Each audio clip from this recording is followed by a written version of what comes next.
Hi everyone, my name is Emily and welcome back to my channel. This is going to be the second sorry, my hamsters are awake right now and one of them's gnawing on its water bottle. So if you hear any scratching noises in the background, it's just my hamsters. So I'm going to go over the second part of my Game of Thrones series, which is going to be chapters 11 through 20, so the next 10 chapters in the book. And first, we're going to start off with Daenerys, which is her second story in the book. So this is Dany's wedding to Khal Drogo, and in it, you learn that Sir Jorah Mormont has offered his sword to Viserys on the night that Dany was sold to Khal Drogo. And then Magister Illyrio says that Drogo has promised Viserys a crown. This comes important later on. And then at the wedding, two Dothraki men fight over the same girl, which is common in Dothraki weddings. They say if you don't have at least 3 bloodbaths, then it's a dull affair. And by the end of the wedding, there have been a dozen men that have died. So for the bride gifts, Dany gets from Viserys, she gives 3 handmaidens. Sir Jorah Mormont gives her old books, which contain the histories and songs of the 7 kingdoms, so Dany can learn more about her history and where she comes from. And Magister Illyrio gives her 3 dragon eggs. One is deep green with bronze flecks, the other is pale with gold, and the last one is black with scarlet. And Master Illyrio said these eggs are turned to stone. There's nothing actually in them, so they're nice to look at, but they're not going to turn into dragons. And then Khal Drogo's blood riders give Dany. Hago gives her a leather whip with a silver handle. Kaholo gives her an arak chest in gold. And Quotho gives her a double-cord dragon bone bow, which Dany, as custom, says, "I don't have need for such weapons. They are yours, Khal Drogo." So she gives the weapons to the Khal, kind of like he gets his own room's gifts, basically. And then the last bride's gift is from Khal Drogo, and he gives her a gray horse. And then after all this, and the night's starting to fall, Dany and Khal go for a ride on the horses and consummate their marriage near a small stream away from the Dothraki camp, which is unusual because Dothrakis do everything out in the open. There's no secrets in the Khazars, so they kind of got their little private moment to consummate their marriage. So chapter 12 is Eddard, and it's his second time. So this is as they're on the King's Road traveling south. Robert tells him that they need to take a ride and that he has something to tell him, but the camp is full of ears, so they can't say it at camp. So on this ride, Robert brings up Jon's mother, and Ned says her name is Walla. And then Robert tells Ned that there was a rider in the night from Lords Varys in King's Landing, which told them that Daenerys is now married to Khal Drogo, which Robert gets all these fears, and it's kind of stupid because Ned thinks it's stupid because she's all the way in the Free Cities, and they're in the 7 Kingdoms, and the Dothraki don't have ships. So they're not going to cross the narrow sea to take back King's Landing, basically. Here you also learn that Lyanna died at the end of the war. It was almost over when Lyanna had died, so that's why it hit Robert so hard. He could have had her. It was so close to the end of the war. Robert says that Warden of the East was promised to Jaime Lannister, and Ned says, wait a minute, that's not right. His father is Warden of the West, and he's eventually going to inherit Warden of the West, so he shouldn't be able to rule both East and West. And Robert says, I'll deal with that when the time comes, like he already promised it, and that Tywin Lannister is like eternal and isn't ever going to die, so it's not something they have to worry about. And then again, you hear that at the last battle, it was the Lannisters that had secured King's Landing, and it was the first and only time that the Lannisters had joined in the battle. So basically, they said, oh, the war's almost over. Okay, Baratheons are winning. Let's take their side and take King's Landing, and then we can say we participated in the war. Chapter 13 is Tyrion again, and it's his second time. So they're riding north. So Ned and Robert and all of them are riding south. Tyrion and the Night's Watch are riding north. And there are 8 men in the party. And then as they get to the end of the Wolf's Wood, Yoren joins them. So now there are 9 people in the party. And Tyrion says that there are 19 dragon skulls in the Red Keep in King's Landing. And the older skulls are bigger, and the smaller ones are 7. And the oldest are the 3 dragons that Aegon Targaryen and his 2 sisters used to take King's Landing. And that's when they started their rule. And their names are Balerion, Meraxes, and Vhagar. And then Tyrion says he designed his own horse saddle because it's hard for him as an imp to ride a horse like a normal person because it's hard to control them with his legs because they're short and the horse doesn't respond to him. So he basically made his own saddle so that he wouldn't fall off and he can control the horse. And then Jon and Tyrion are talking, and Tyrion insults the Night Watch, and all of a sudden, Ghost comes out of nowhere and attacks Tyrion because he upset Jon. So you're starting to see that when the owners of these direwolf pups are upset, these pups go into fight mode. They protect their owners. Chapter 14 is Catelyn, and this is her 3rd time. So Master Luwin comes to Catelyn and Bran Sickram and tells her that she needs to appoint new people to replace the people that went south with Ned. And Robb comes in because Catelyn just doesn't care and she doesn't want to do it. So Robb comes in the room and says he will make the appointments. And then all of a sudden, the boys direwolves. So Greywyn, Shaggy Dog, and Bran's unnamed wolf all start to howl. And then the dogs of Winterfell join in, which hasn't happened before. So Robb looks out the window, and all of a sudden he goes fire, and it means there's a fire in the library's tower. So Robb leaves the room to put out the fire, but Catelyn stays to stay with Bran.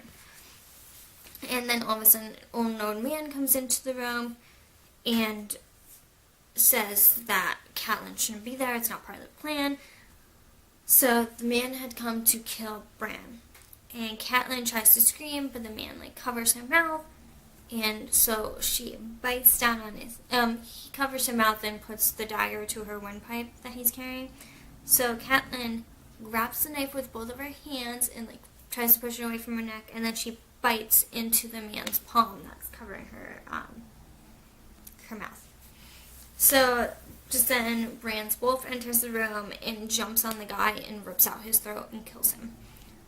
And then, because Catelyn is hurt so bad, she's given milk of the poppy and she sleeps for 4 days. You learn that Hallis Mullen is the new appointment for the guard. So he's new captain of the guard. The unknown man had been hiding in the stables. And in the stall that he was hiding in, they found 90 silver stags, which is in currency, I guess. I'm not really sure how their currency goes, but I guess it's pretty high up there. That they paid well for him to kill Bran, basically.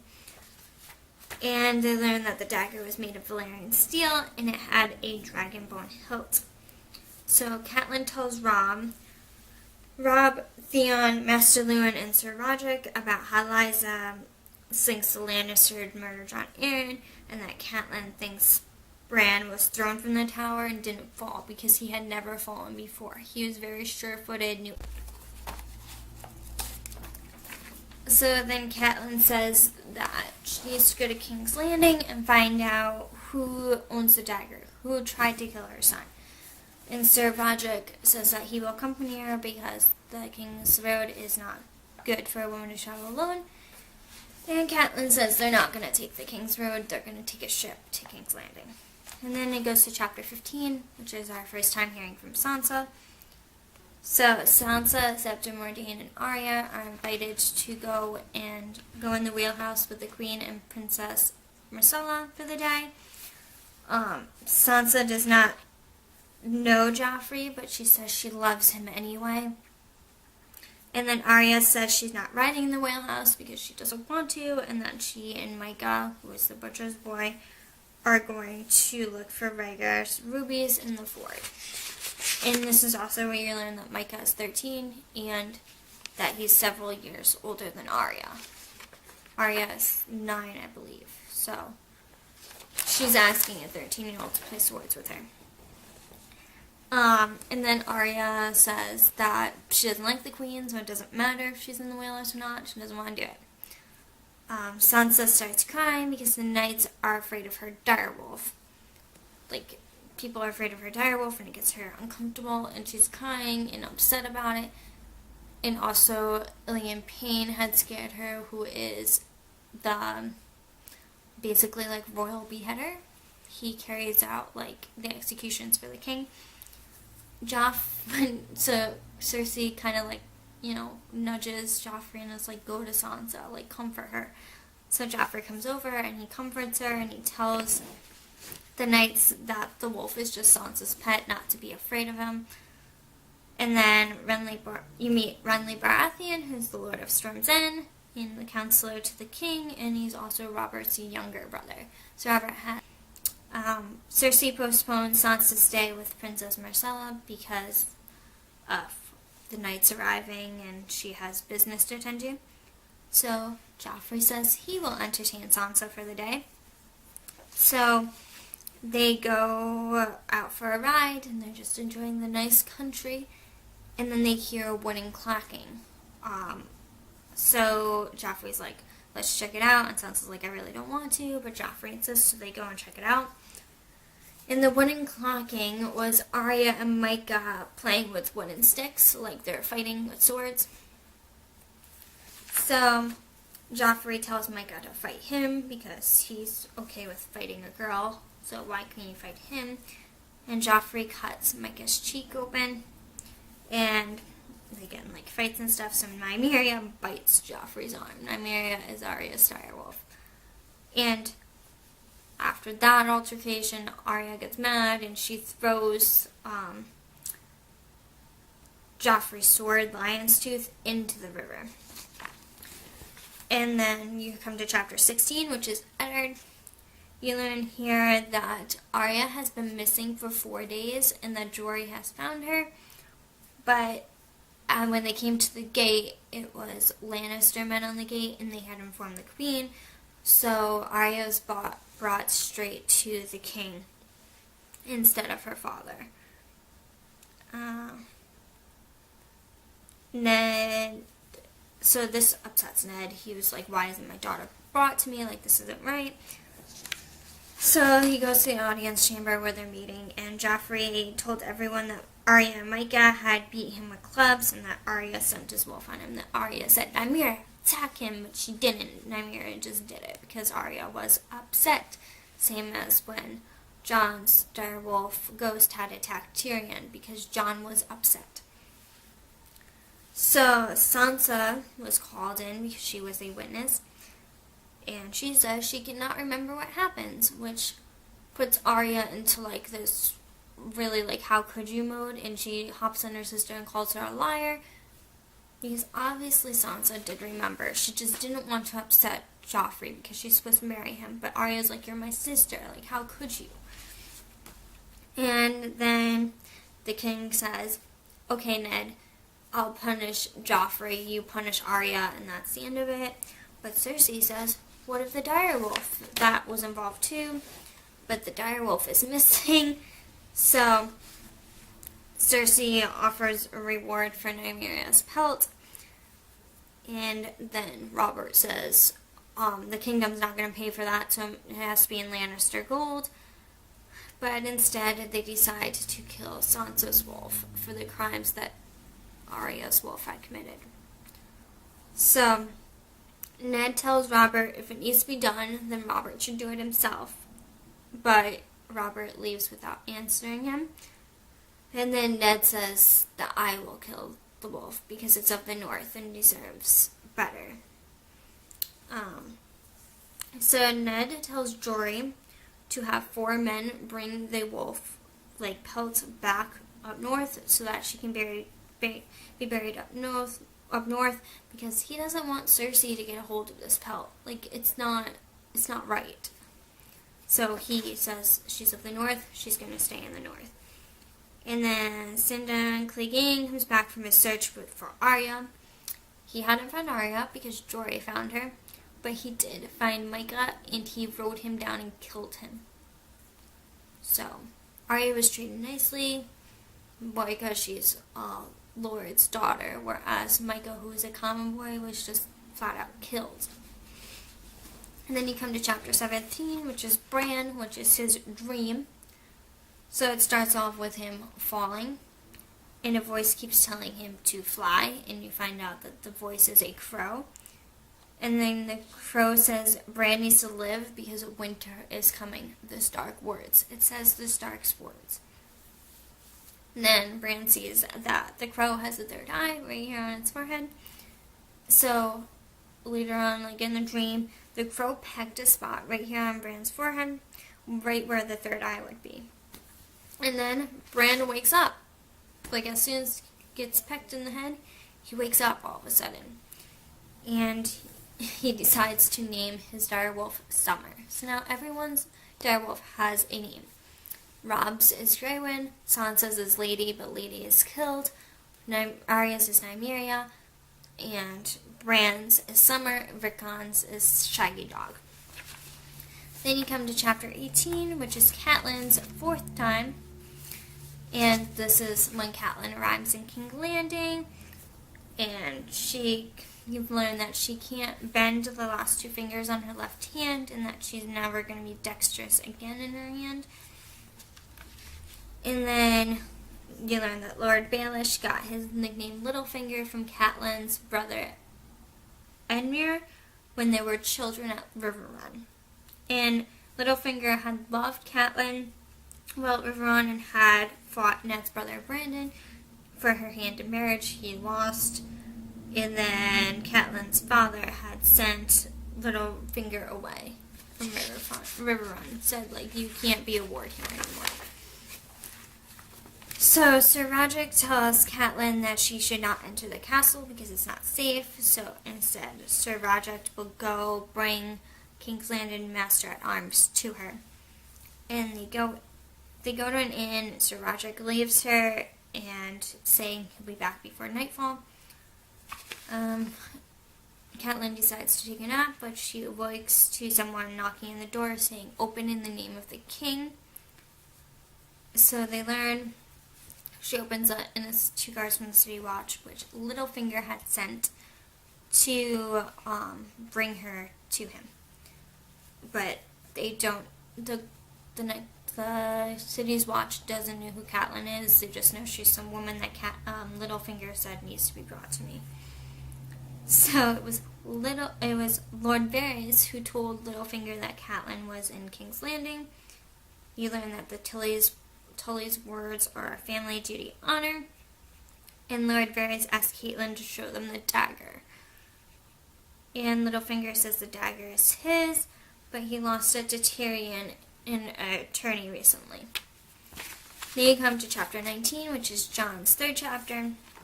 And now Jon is on the wall at Castle Black. And he learned that Sir Alliser Thorne calls him Lord Snow as like kind of an insult, and Jon hates it. and Benjamin Stark is out on arranging, which is John's uncle. John gets in a fight with the other new recruits, and Donald Noy, who is the armor at Castle Black, dismisses everyone but John after the fight, and he tells John, the new recruits don't like you because you act like you're better than everyone else, and you're not. And then you learn that John must become a ranger, just like Benjamin. And then in this whole mess, the Lord Commander asks to see John, so he goes into him. And Jeor Mormont is the Lord Commander of the Night's Watch. Also, Sir Jorah Mormont, who's across the Narrow Sea in the Free Cities with Dany, is Jeor Mormont is his dad. So there's a connection there. And then there was the reason John was called to the Lord Commanders because there was a message from Winterfell, and it told John that Bran is awake. And so John gives the letter to Tyrion Lannister to read. He's excited, and John was so happy and excited that he got the new recruits to laugh while eating in the common hall, which kind of bridges that we don't like you type of relationship they have. Then we come to chapter 20, which is the last one I'm going to talk about in this video, and it's Eddard's number 4.